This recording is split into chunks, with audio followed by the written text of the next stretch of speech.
আসসালামু আলাইকুম সুপ্রিয় ষষ্ঠ শ্রেণীর শিক্ষার্থী ভাই বোনেরা, আশা করি তোমরা সকলে ভালো আছো। তোমাদের ষষ্ঠ শ্রেণীর ইতিহাস ও সামাজিক বিজ্ঞান এই সাবজেক্টের নমুনা প্রশ্নটি কেমন হবে সেই প্রশ্নটির অ্যান্সার সহ আজকের এই ক্লাসটি সাজানো। প্রিয় শিক্ষার্থীরা, এখানে আমি সবগুলো অ্যান্সারটাও করে দিয়েছি। তো প্রথমে আমরা দেখব প্রশ্নটি কেমন হতে পারে। এখানে দেখো, প্রথমত এখানে তোমাদের কাজগুলো, অধিকাংশ কাজগুলো তোমাদের আয়োজন করে, অর্থাৎ অনুষ্ঠান আয়োজন বা মেলার আয়োজন এরকম বিষয়। সো এখানে প্রথম কাজটি হচ্ছে আত্মপরিচয়, মেলার আয়োজন করি। এখানে প্রথম কাজ থাকবে এটা।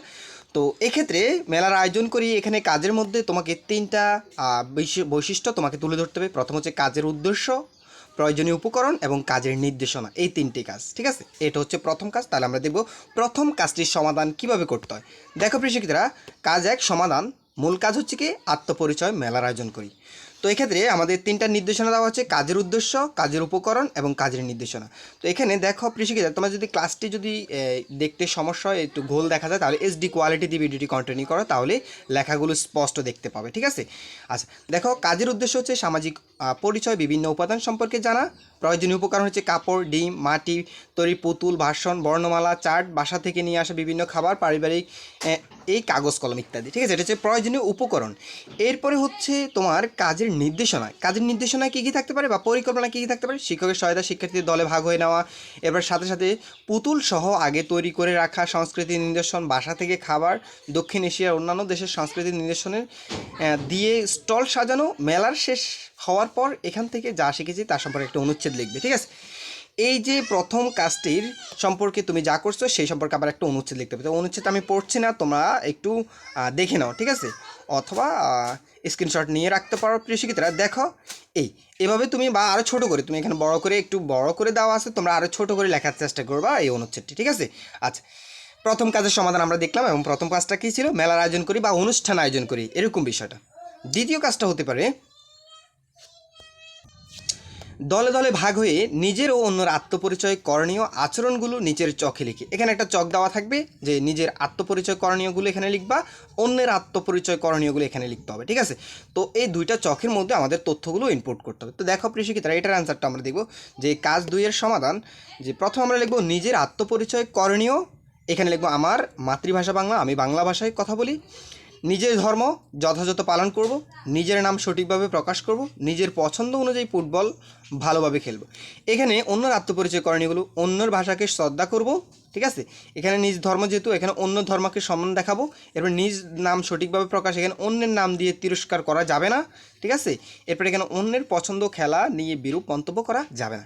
এই হচ্ছে 2 নং কাজের সমাধান। দেখো প্রিয় শিক্ষার্থীরা, 3 নং প্রশ্নে বা 3 নং কাজে কী করতে হবে তোমাকে? আত্মপরিচয় মডেল বা চক তৈরি করি। ঠিক আছে, প্রিয় শিক্ষার্থীরা, আমি তোমাদেরকে আবারও বলছি, এটা জাস্ট তোমাদের জন্য একটা নমুনা প্রশ্ন। এটা যে তোমাদের আসল প্রশ্ন বা রিয়েল প্রশ্ন সেটা না। এই আলোকেই তোমাকে প্রশ্নগুলো পরীক্ষাতে আসবে, এই নিয়মটা অনুসরণ করেই প্রশ্নগুলো আসবে। ঠিক আছে, নট যে এইটা সেম হুবহু পরীক্ষায় চলে আসবে। ঠিক আছে, তোমরা নমুনা প্রশ্ন অনেকে বুঝতেছো না। ঠিক আছে, এটা হচ্ছে জাস্ট নমুনা প্রশ্ন। তো এখানে দেখো আমার আত্মপরিচয় চক, তো তোমরা জানতে হবে তোমাকে যে আত্মপরিচয় চক কীভাবে আঁকতে হয়। দেখো আমার আত্মপরিচয় চক, ধরো তোমার নাম আপনার, বা তোমার নাম লিখবে এখানে তুমি।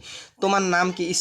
ইসলামী সঙ্গীত ভালো গাইতে পারি, ইসলামী বই ভালো করে পড়তে পারি, হজরত মোহাম্মদ সাল্লাল্লাহু আলাইহি ওয়াসাল্লাম প্রিয় ব্যক্তিত্ব, ফুটবল খেলা পছন্দ করি। ঠিক আছে, এরপর পরিবারের সব থেকে ছোট ছেলে, এরপরে শিক্ষক হওয়া ইচ্ছা আছে, এরপরে আমার প্রিয় লেখক হচ্ছে কাজী নজরুল ইসলাম, বেড়াতে পছন্দ করি। অর্থাৎ তোমার যে কাজগুলো, সেই কাজগুলো এখানে চারকাল আকারে এভাবে উপস্থাপন করা হচ্ছে তোমার পরিচয়চক।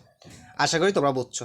তোমার ঠিকানা, তোমার খেলা, তোমার প্রিয় ব্যক্তি, তোমার প্রিয় বই, তোমার প্রিয় গান, গজল, এভাবে। ঠিক আছে, এভাবে আমরা অ্যান্সারটা সাজাবো। আচ্ছা ঠিক আছে, এরপরে দেখো, এরপরের যে কোশ্চেনটি 4 নম্বর কাজটি আমরা সেটা দেখব।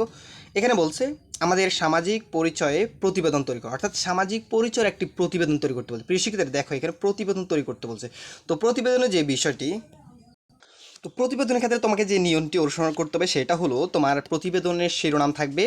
ঠিক আছে, প্রতিবেদনের শিরোনাম থাকবে এবং তোমার নাম থাকবে, তারিখ থাকবে। এই 3টা বিষয় উল্লেখ রাখতে হবে, যে নাম, তারিখ এবং প্রতিবেদনের শিরোনাম। এখানে প্রতিবেদন আমি অনেকগুলো বিষয় উপস্থাপন করছি, তোমরা চাইলে আরও কম করে লিখতে পারো, বাট তুমি যদি প্রতিবেদনের নিয়মটা জানো দেন তোমার জন্য ইজি হবে। ঠিক আছে, প্রতিবেদনের শিরোনাম, নাম, এরপর ভূমিকা দিয়ে তুমি জাস্ট এখানে তোমার মতো করে লিখবা। ঠিক আছে, ওকে। এটা যে এমনটা হুবাহু লিখতে হবে এমনটা না। ঠিক আছে, তোমরা যতটুকু পারো এখান থেকে পড়ে নিবা। আচ্ছা, এরপরে দেখো, এরপরে আসি আমরা কাজ 5-এ কী করতে বলা হচ্ছে আমাদেরকে, সেটা আমরা দেখব। তো দেখো প্রিয় শিক্ষার্থীরা, তোমাদের সবার প্রতি একটা রিকোয়েস্ট থাকবে, তোমরা যারা আনন্দ স্টাডি ভিডিও চ্যানেলটি এখন পর্যন্ত সাবস্ক্রাইব করনি প্লিজ সাবস্ক্রাইব করে দিও, আর যারা করেছো তাদেরকে অসংখ্য ধন্যবাদ। তোমাদের মূল প্রশ্নটি পাওয়ার সাথে সাথে অ্যান্সার সহকারে ভিডিও দেওয়া হবে এই চ্যানেলে, সো চ্যানেলটি সাবস্ক্রাইব করে অবশ্যই সাথে থাকবে আর ভিডিওতে অবশ্যই একটা লাইক করে দিবা। এখানে আর তোমাদের কোনো কিছু জানা থাকলে তোমরা হয়তো মেবি ষষ্ঠ শ্রেণীর যে কোনো ক্লাসে কমেন্ট করার সুযোগ থাকে না, তোমরা সপ্তম শ্রেণীর যে কোনো ক্লাসে গিয়ে তোমরা সেটার কমেন্ট করে জানাবা, ঠিক আছে? ওকে। 5 নাম্বার, ব্যক্তিগত পরিচয় ও সামাজিক পরিচয় ব্যক্তির ও সামাজিক উপাদানের তালিকা। এখানে বলছে উপাদানের তালিকা তৈরি করবে এবং কাজগুলো করে শিক্ষকের নিকট জমা দিতে হবে। এই হচ্ছে তোমাদের মূলত ইতিহাসে ও সামাজিক বিজ্ঞানের কাজ। তো আমরা দেখব 5 নাম্বার কাজটার সমাধান। দেখো 5 নাম্বার কাজটার সমাধান হচ্ছে যে আত্মপরিচয় ব্যক্তিগত উপাদান এবং আত্মপরিচয় সামাজিক উপাদানগুলো। তো ব্যক্তিগত উপাদানগুলো তুমি এখান থেকে ট্রাই করবা। ব্যক্তির নাম, ব্যক্তির শারীরিক বৈশিষ্ট্য, জন্মস্থান, খাদ্যাভ্যাস, ব্যক্তির জেলাগত অবস্থান, পোশাক পরিচ্ছদ, অন্যান্য মানুষের সাথে আচরণ ইত্যাদি। এরপর আত্মপরিচয় সামাজিক উপাদানগুলো ব্যক্তির ধর্ম, ব্যক্তির পেশা, ব্যক্তির ভাষা, বচনভঙ্গি, নাগরিকতা, পিতামাতার পেশা, শিল্প প্রতিষ্ঠান, জাতীয়তা ইত্যাদি, ঠিক আছে? তো এই ছিল তোমাদের ষষ্ঠ শ্রেণীর প্রিয় শিক্ষার্থীরা তোমাদের ইতিহাস ও সামাজিক বিজ্ঞানের নমুনা প্রশ্নটি। এই আলোকেই তোমাকে পরীক্ষায় অংশগ্রহণ করতে হবে এবং এই আলোকেই তোমাদের প্রশ্নটা করা হবে। সো প্রিয় শিক্ষার্থীরা যারা চ্যানেলটি সাবস্ক্রাইব করেনি আবার অনুরোধ থাকবে চ্যানেলটি সাবস্ক্রাইব করে সাথে থাকার। ধন্যবাদ সবাইকে।